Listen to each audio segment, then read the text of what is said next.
Este é um audiolivro com narração automática gerada pelo Google. Livro: Alexandre Herculano. Por Jaime de Magalhães Lima. Capítulo 1 Coimbra, F. França Amado, editor 1910. 1. Um paladino iluminado e moço intemerato no ardor da juventude, e na exaltação da crença que nem o martírio logaria dominar ou perverter, sonhou a redempção da pátria desolada pelas guerras, pela fome, pela opressão de tiranias ávidas e corruptas, por hipocrisias sordidas e degradações monstruosas.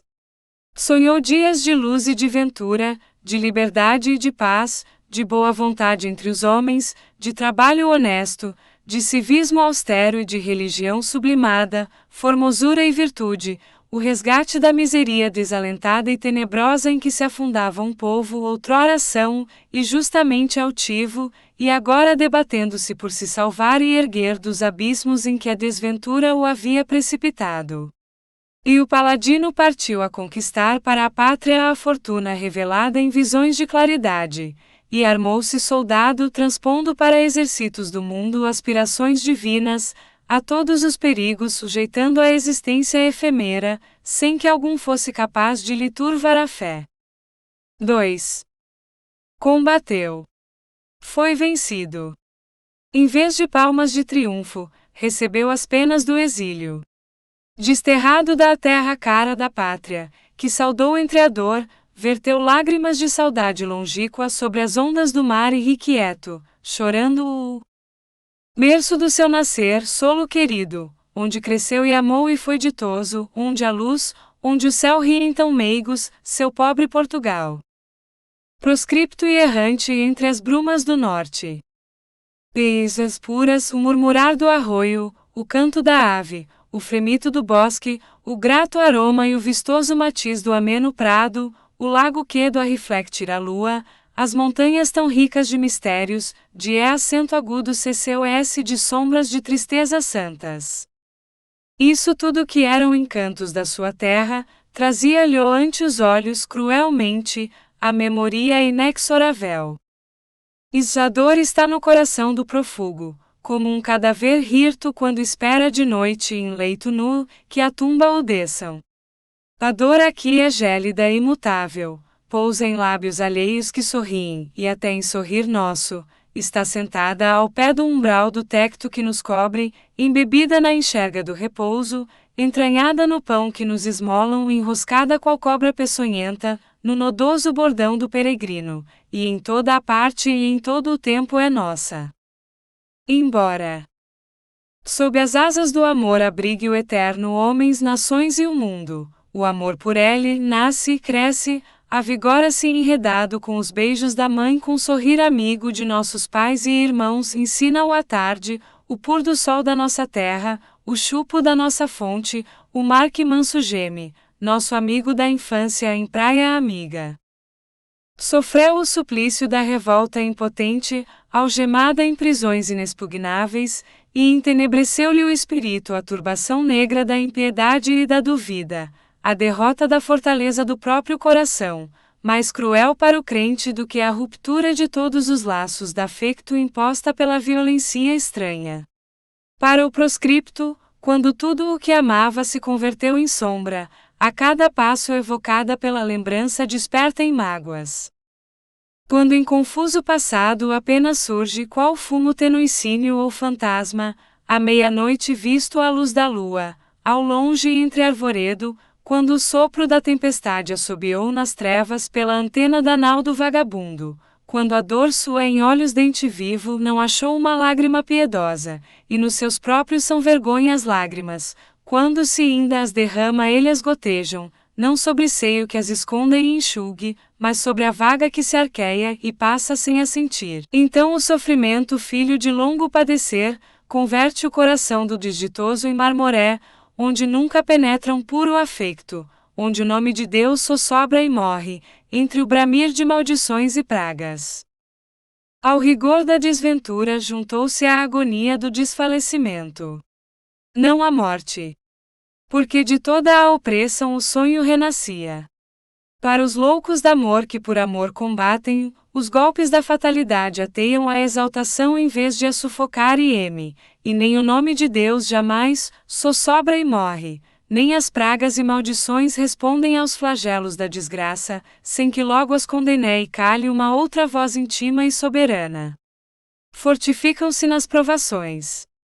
Amarguras da alma e mortificações do corpo, pobreza extrema, abandono sem lenitivo, o opróbrio da derrota, o insulto dos vencedores, torturas dos inimigos e a altivez dos ricos em vão passaram pelo vencido.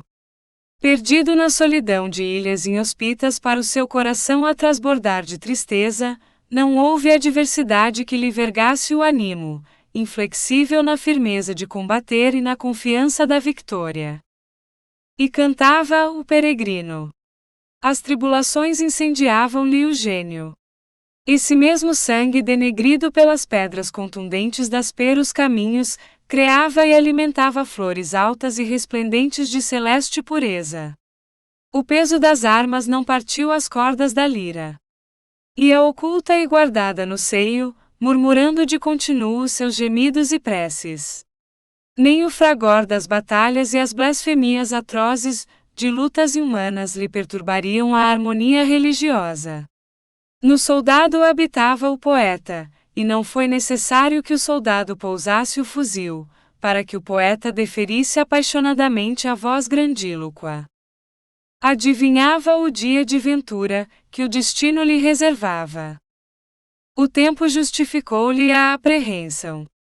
Pela audácia heróica de guerreiros destemidos, a que o sonhador foi juntar-se pelejando as suas duras pelejas, os desterrados voltaram às plagas da saudade e à terra dos seus sonhos, e de novo avistaram os gestos tão lembrados, os campos tão risonhos, o tecto amigo da infância, a fonte que murmura, o céu puro da pátria, que no exílio haviam chorado, consumidos de saudade. 3. A sua pátria. A sua desvairada pátria. O poeta imaginava trazer-lhe legiões angélicas para a abençoarem de infinitas bênçãos, e trazia-lhe apenas um bando de homens, muitos quase santos, todos denodados, e muitos outros fracos, porque a intrepidez do braço não correspondia à generosidade do ânimo. E o paladino ingênuo viu rebentar desse mesmo solo que a imaginação lhe cobrira de pomares umbrosos e doces, paradisíacos, os frutos mortíferos de seivas envenenadas. A fúria das ambições agitadas, a desordem e o egoísmo vilmente triunfantes, o delírio das obsessões afogueadas dos fanaticos, ondas de impiedade acento agudo e estúpida, o fraco desprotegido contra o forte e a vitória degenerando em ferocidade, o mísero recalcado na miseria pela cobiça infrene do opulento, a virtude insultada, o escarneu e o roubo, tudo quanto há de ínfimo nas perversões humanas, tudo o poeta viu manchando o berço do seu nascer, solo querido, onde cresceu e amou e foi ditoso, onde a luz, onde o sol ri em tão meigos, seu pobre Portugal. 4. Perante as vagas desse mar de abjeção chamado o vulgo, que assolavam a querida pátria, cobrindo-a, apodrecendo-a e arrastando-a pelas praias turbidas da cobiça, não se quedou, desalentado e mudo, o sonhador.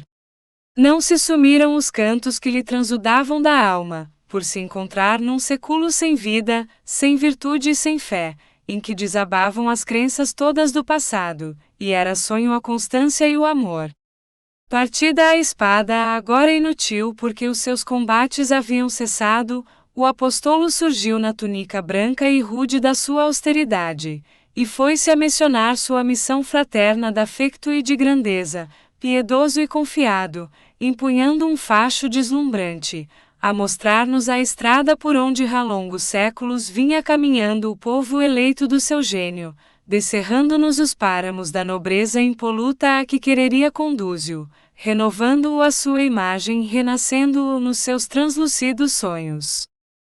Então, dentre aqueles mesmos que ele amava e pelos quais padecera, muitos lhe voltaram as costas, alguns lhe cuspiram injúrias e anefimaciraram-no, outros por timidez, o abandonaram, e todos assim por diverso modo desconheceram ou negaram a luz que lhes trazia. Mas ele venceria na força invencível dos fortes, alimentada de emanações divinas. Pagavam-lhe os homens com ignominia e deserção, o amor que prodigamente lhes tributava? O chão da sua pátria o receberia, aquele que todo o alento retribui e a nenhum mente. Resurgiria em lírios a formosura que se mirrava sob o hálito pestilento de paixões funestas, o amor que o pó das baixezas ocultava e repelia no rolar de suas nuvens escuras, pousaria na frescura salutar dos campos reverdecidos pelo suor do ermita. 5. Distante dos homens para melhor os servir, dando-lhes exemplo, foi o infortunado sonhador oferecer seu esforço e fadigas a um pedaço de terra que encontrou inculta, engrinaldando-a de rosas e nutrindo-a de cuidados, para que de seu seio o berrimo dimanasse a delícia do perfume, o refrigerio da sombra, a abundância do pão e consolações do espírito. A enxada do cavador não se mostraria inferior para remir de penas a humanidade, a baioneta do soldado e ao verbo inspirado do apostolo. A todos santificaria igualmente o calor do coração que os ungia. Agora a recompensa era certa. Uma vez ao menos sentiria a realidade igual ao sonho. Antecipadamente o sabia, de uma certeza íntima, absoluta. Quando ainda no peito lhe borbotavam vigorosas as esperanças de regeneração dos homens pelas lutas e combates, já entrevia as bênçãos inefáveis da solidão, já o seu enlevo se lhe mostrara. E apetecendo-a cantava-a, implorando da generosidade do destino a concessão dessa magnífica e incomparável riqueza, e imaginando, em um lance de antegozo e deleite, a plenitude de vida que ela importava para o seu divino anseio. Muito cedo a invocou e adorou, antes de a encontrar e possuir. Ó, dai-me um vale, onde haja o sol da minha pátria, e a brisa matutina e da tarde, e a vinha e o cedro e a laranjeira em flor e as harmonias, que a natureza em vozes mil murmura, na terra em que eu nasci, embora falte no concerto imortal a voz humana que um ermo assim povoará meus dias. Rendido à visão que toda a vida o acompanhou, correu a abraçá-la. No seu bendito captiveiro viveu os derradeiros dias e nele morreu, curadas as feridas do mundo nos balsamos da natureza. Amou sempre. A robustez inviolável do coração havia de salva-o de toda a tormenta, retemperando-o continuamente em êxtos de amor a Deus e aos homens, por fim consubstanciado na terra-mãe e nos filhos diletos do seu doce ventre, a seará, a rosa e a arvore. 6. Esse paladino e sonhador que tão gloriosa órbita seguiu, e perfazendo-a, nela consumou a existência, tem na história de Portugal o nome de Alexandre Herculano. Fim. Capítulo 2 Fascinação do ermo.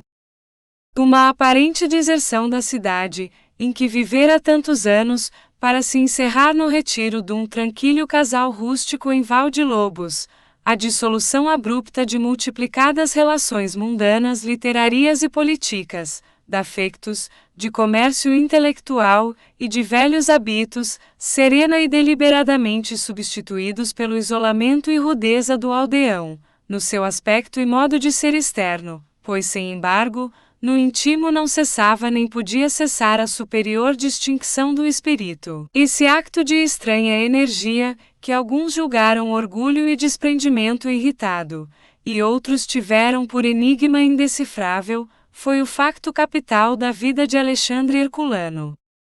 Os que na sua existência anterior se tornaram notáveis, e parecem designar marcos da jornada, e os que se seguiram a esse golpe de soberano arrojo, não parecem mais em última conjunção do que a experiencia, primeiro, e depois a afirmação definitiva de uma individualidade, homogênea na substância e invariavelmente idêntica no movimento e nas tendências, lógica seguida e firme, produto e revelação de um caractere inalterável.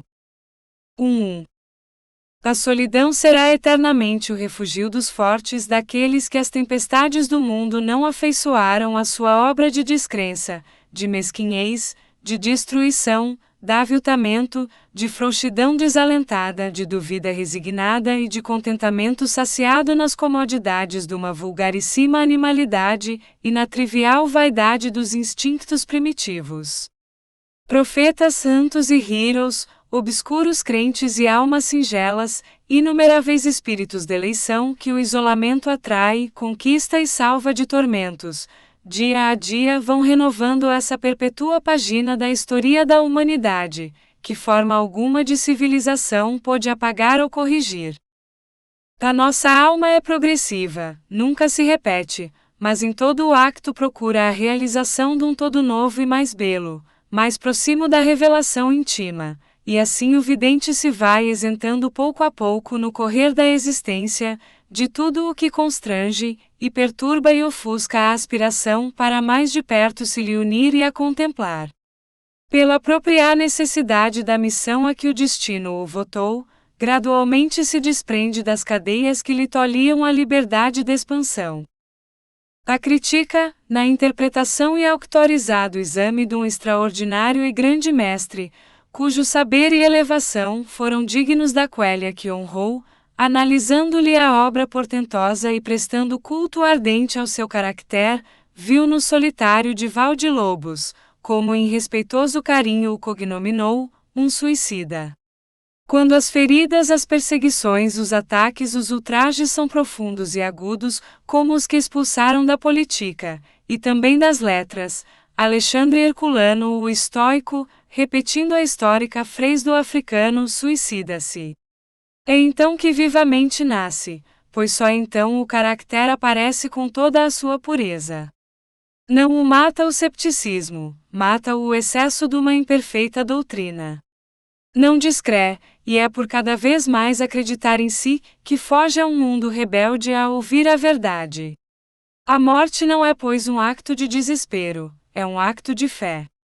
Só a diferença dos tempos fez com que no suicídio não entrasse o ferro, como entrou nos suicídios estoicos da antiguidade.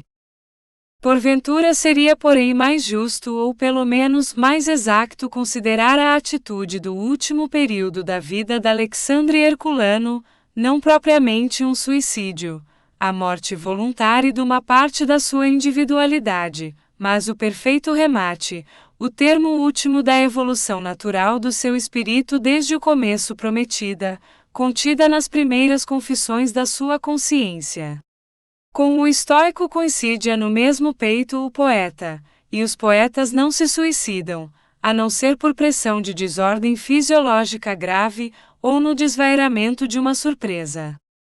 O poder de criar solicitando-lhes de continuo, a atividade de que carecem e são havidos, salva-os da tentação do aniquilamento, das visões que se esvaem e perdendo-se, os deixam prostrados, reanimam-nos as que sem cessar se geram e de novo os inflamam, e caminham infatigáveis de amor em amor, tão depressa sucumbidos como de súbito arrebatados por energias misteriosas e imortais. Nem Camões, nem Dante, nem Petrarca se suicidaram, embora a dor a nenhum deles houvesse poupado. Jamais se penetrará inteiramente, porque o gênio sempre guarda para si certa essência transcendente dos seus segredos, a natureza do impulso íntimo que conduziu Herculano ao ermitério de Valdilobos. Se foi desgosto do mundo e protesto contra as suas vilânias, se a sedução da paz dos campos e rendição aos seus encantos, se uma libertação que as exigências do caractere austero muito reclamavam, se a doçura de bênçãos que a terra prodigamente lhe oferecia e todo o seu ser lhe pedia. Sem dúvida diversos sentimentos se conjugaram na mesma tendência, mas nas suas palavras, há signais claros de que a corrente da affectus teria prevalecido sobre rigores de condenação. Não será muito desvairada, suspeita julgar que amou tanto as arvores e as rosas dos seus estreitos canteiros, como a história de Portugal ou a promulgação de leis justas que engrandecessem a pátria. Para ele como para tantos outros da sua feição e estatura, até a tristeza e mágoa se convertem em beleza, pela serenidade de que as revestem, pela religiosa conformidade com que as aceitam e pelo objeto em que as transformam. O que nos fracos redunda em estereis contracções torturadas de desespero, é nos fortes o ensejo de subirem a maior altura. Eurico, que Alexandre Herculano modelou cedo e cedo amou, era uma destas almas ricas de sublime poesia, a que o mundo deu o nome de imaginações desregradas, porque não é para o mundo entendê-las. O povo rude de Carteia não podia entender esta vida de exceção, porque não percebia que a inteligência do poeta precisa de viver num mundo mais amplo do que esse, a que a sociedade traçou tão mesquinhos limites. Ensinado pelas largas horas de íntima agonia, esmagado o seu coração pela soberba dos homens, Eurico percebera, enfim, claramente que o cristianismo se resume em uma palavra: fraternidade. Sabia que o Evangelho é um protesto ditado por Deus, para os séculos, contra as vãs distinções que a força e o orgulho radicaram neste mundo de lodo, de opressão e de sangue. Sabia que a única nobreza é a dos corações e entendimentos que buscam erguer-se para as alturas do céu, mas que essa superioridade real é exteriormente humilde e singela. Os virtuosos não perceberiam os poemas em que o poeta lançava torrentes da amargura, como tranquila a consciência e repousada a vida, um coração pode devorar-se a si próprio, e os maus não criam em que o sacerdote, embebido unicamente em suas esperanças credulas, em suas cogitações da além-túmulo, curasse de males e crimes que roiam a pátria. Ignorariam a colera e maldições que podem dimanar e dimanam dos profetas do perdão e do amor. Era por isso que o poeta escondia as suas terríveis inspirações. Monstruosas para uns, objeto de ludibrio para outros, numa sociedade corrupta em que a virtude era egoísta e o vício incrédulo, ninguém o escutaria, ou antes ninguém o entenderia.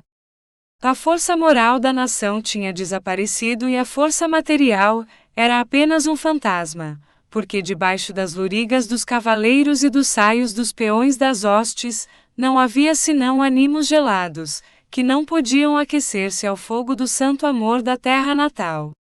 Com a profunda inteligência do poeta, o presbítero contemplava este horrível espectáculo de uma nação cadáver, e longe do bafo empestado das paixões mesquinhas e torpes daquela geração degenerada, ou derramava sobre o pergaminho, em torrentes de fe acento agudo L, de ironia e de colera, a amargura que lhe transbordava do coração, ou recordando-se dos tempos em que era feliz por quem tinha esperança, escrevia em lágrimas os raimos de amor e de saudade. No coração de Eurico, que parecera morto, porque havia procurado o ermo, o entusiasmo e a virtude nem um só instante se tinham todavia apagado. Um surdo leibor da sua alma perpetuamente os alimentava. Apenas mudavam as vidas a que se aplicavam e consagravam. O vulgo, na inércia apropriado o acanhamento do seu espírito, não podendo alcançar os voos do sonhador, desconhece-os e injuria-os, reputando-os insensatez, delírio, uma dissipação inexplicável de faculdades preciosas, incapaz de prender o gênio no círculo estreito dos seus interesses, imagina que o iluminado os despreza e atraiçoa, desamando-o, quando o viu elevar-se e perder-se numa atmosfera inacessível à debilidade comum das forças mortais. O mundo nunca poderia entender plenamente o afecto que, vibrando-lhe dolorosamente as fibras do coração, arrastou Eurico para a solidão, quando os outros homens nos povoados se apinhavam à roda do lar accesso e falavam das suas mágoas infantis e dos seus contentamentos de um instante. De longa data, Herculano traçara a própria carreira na contemplação do filho do seu gênio. Porque o conflito da inspiração e do mundo é e será o mesmo, irreductível eternamente, ere et rode, e ps et in secula.